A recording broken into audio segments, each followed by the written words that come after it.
যদি এসআইআরের লাইনে আর দাঁড়াতে না হয়, অনেক অসম্মান হয়েছে, সম্মানহানি হয়েছে।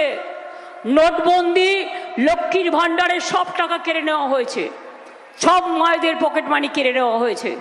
মায়েরা কিছু কিছু জমিয়ে রাখে দুঃসময়ের জন্য। সেদিন আমার মনে হয়েছিল মায়েদের জন্য লক্ষ্মীর ভাণ্ডার করা উচিত। তার কারণ মায়েদের সব টাকা লুট করে নিয়েছিল নোটবন্দির সময়।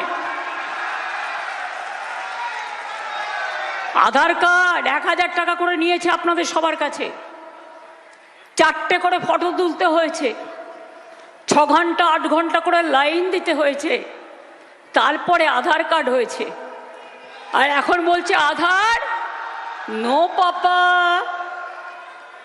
গণতন্ত্র no papa, SIR yes papa, এরপরে করবে এনআরসি, তারপরে করবে সেন্সাস, তারপরে করবে ডিলিমিটেশন। মাছ খাওয়া বন্ধ করে দেবে, মাংস খাওয়া বন্ধ করে দেবে, ডিম খাওয়া বন্ধ করে দেবে। বাংলার ছেলেমেয়েরা যেখানে কাজ করতে যাচ্ছে, আমাদের এখানে 1.5 কোটি পরিযায়ী শ্রমিক কাজ করে, আমরা সম্মান দিয়ে রেখে দিই।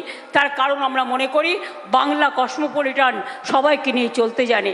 আর আমাদের ছেলেমেয়েরা উড়িষ্যায় গেলে মারা হয়, পিটিয়ে হত্যা করা হয়, তামিলনাড়ুতে হত্যা করা হয়, মহারাষ্ট্রে হত্যা করা হয়, উত্তরপ্রদেশে হত্যা করা হয়, রাজস্থানে হত্যা করা হয়, মধ্যপ্রদেশে হত্যা করা হয়। এর বিচার কিন্তু আপনাদের দিতে হবে মা ভাই বোনেরা আমার। এরা মহিলা বিরোধী, সবচেয়ে বেশি নাম কেটেছে মহিলাদের। কেন জানেন?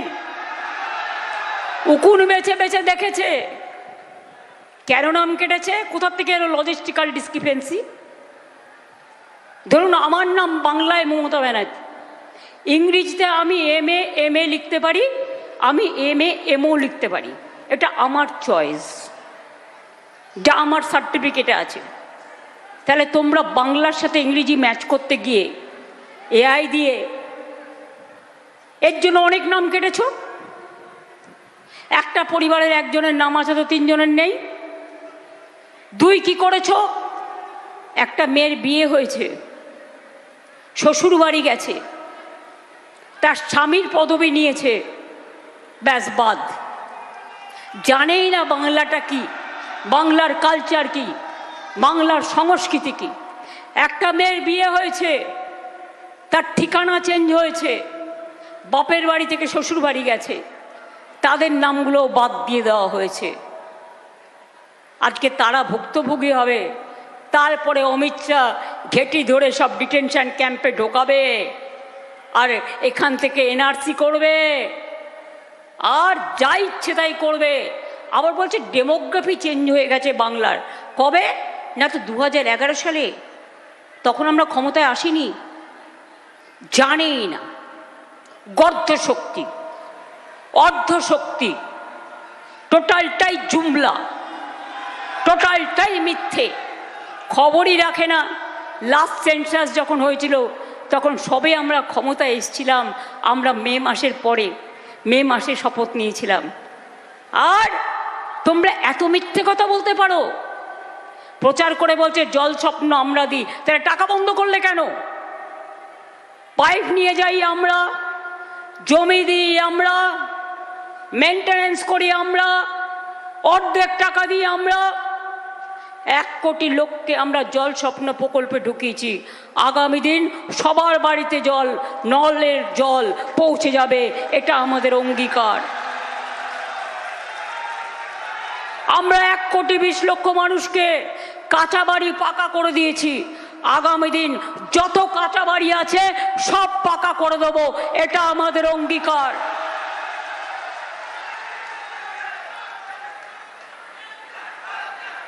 কৃষকদের জন্য আলাদা বাজেট হবে, এটা আমাদের অঙ্গীকার।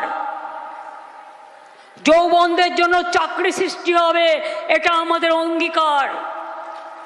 ছাত্রছাত্রীদের জন্য তাদের ভবিষ্যৎ রক্ষা করা আমাদের অঙ্গীকার। ওরা তপশিলীদের উপর অত্যাচার করে, ওরা আদিবাসীদের উপর অত্যাচার করে, ওরা সংখ্যালঘুদের উপর অত্যাচার করে। আর যারা এসআইআরে মারা গেছে ভুলে যাবেন না, অর্ধেক হিন্দুও মারা গেছে, অর্ধেক মুসলমান মারা গেছে, আদিবাসী ভাই বোনও মারা গেছে, তপশিলি বন্ধুও মারা গেছে। আমি বলি সত্যি যদি লড়াইটা করতে হয় সামনাসামনি করো, লুকিয়ে লুকিয়ে করছো কেন বাবা? তৃণমূলকে বলছে চোর, এখানে এক একজন বিজেপির নেতা আছে, বিজেপি পার্টি থেকেই তাদের বিরুদ্ধে তদন্ত দাবি করা হয়েছে, তার কাগজপত্র তো আমার কাছেও আছে,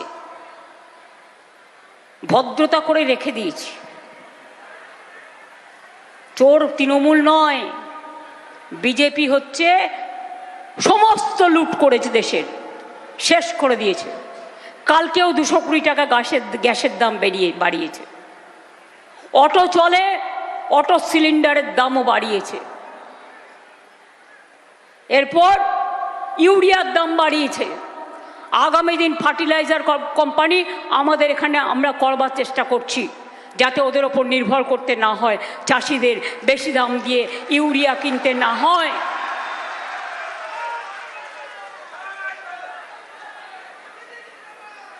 আমি আবার আপনাদের বলি, তৃণমূল মানুষের দল, মানুষের সাথে ছিল, আছে, থাকবে।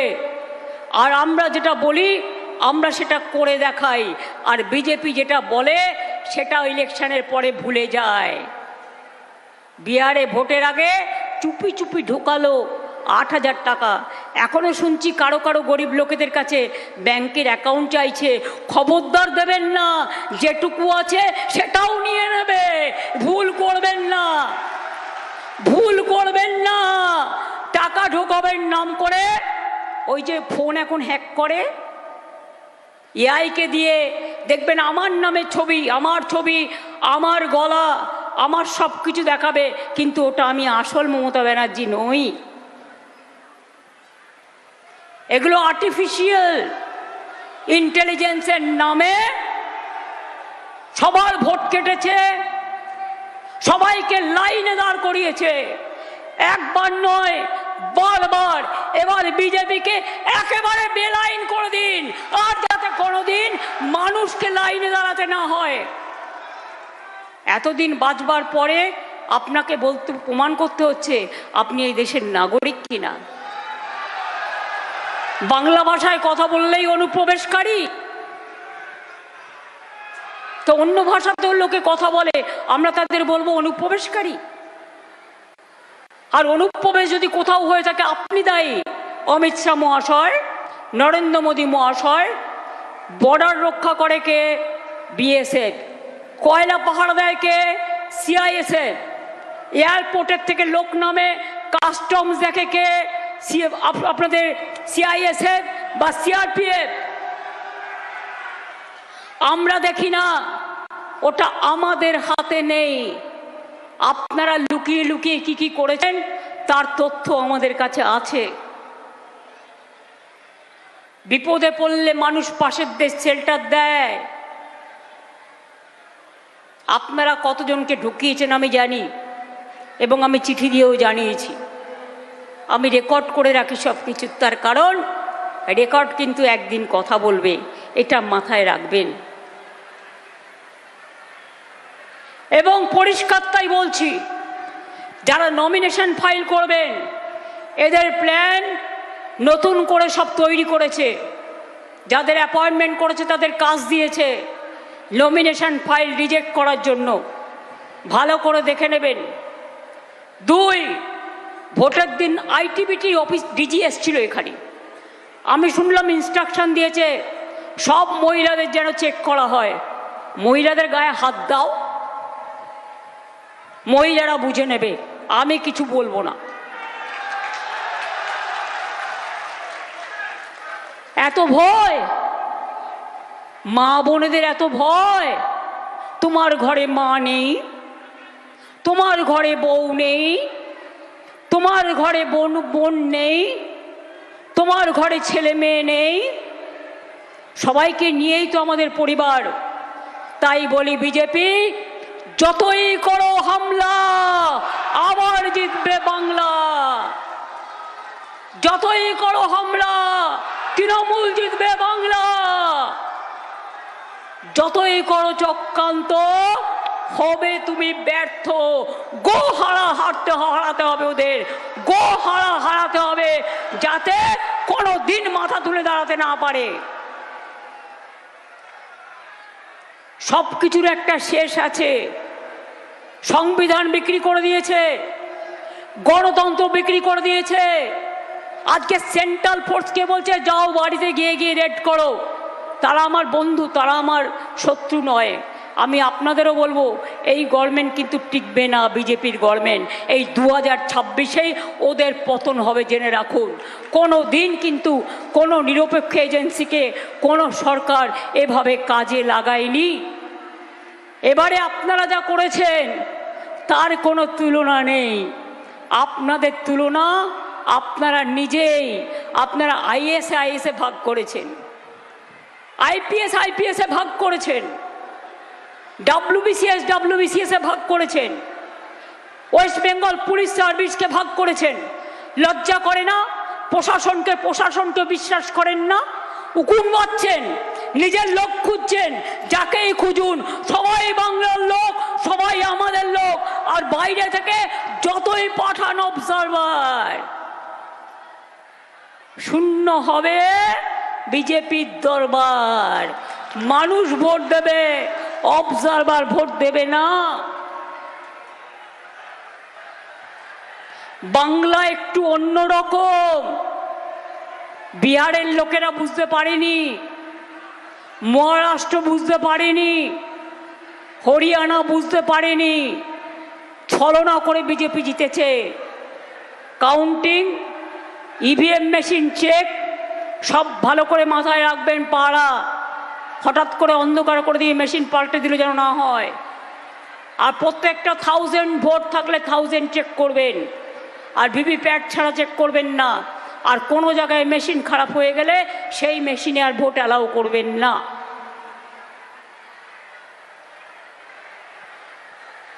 আর অ্যাডজুডিকেশনে যাদের নাম কেটে বাদ দিয়েছে তাদের নামগুলোকে ঢোকান। 22-23 লক্ষ লোককে আমি সুপ্রিম কোর্টে ছুটে গিয়েছিলাম, তাদের আমরা ঢোকাতে পেরেছি।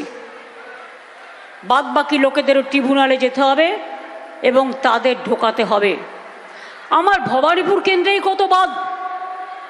কেউ দিল্লি থেকে নির্দেশ দিচ্ছে অমুক কমিউনিটি কেটে দাও, ছেটে দাও। এত সস্তা। খেলা হবে এবারের খেলা, দুরন্ত খেলা, দুর্দান্ত খেলা, বিজেপির সূর্যাস্তের খেলা। বাংলাকে করেছো টার্গেট, আগামী দিন দিল্লিকে করব আমরা টার্গেট। তৈরি থাকো, প্রস্তুত থাকো। জয় হিন্দ, বন্দে মাতরম, ইনশাল্লাহ। জয় জোহার, তপসিনী বন্ধু জিন্দাবাদ। জয় বাংলা, জয় বাংলা, জয় বাংলা।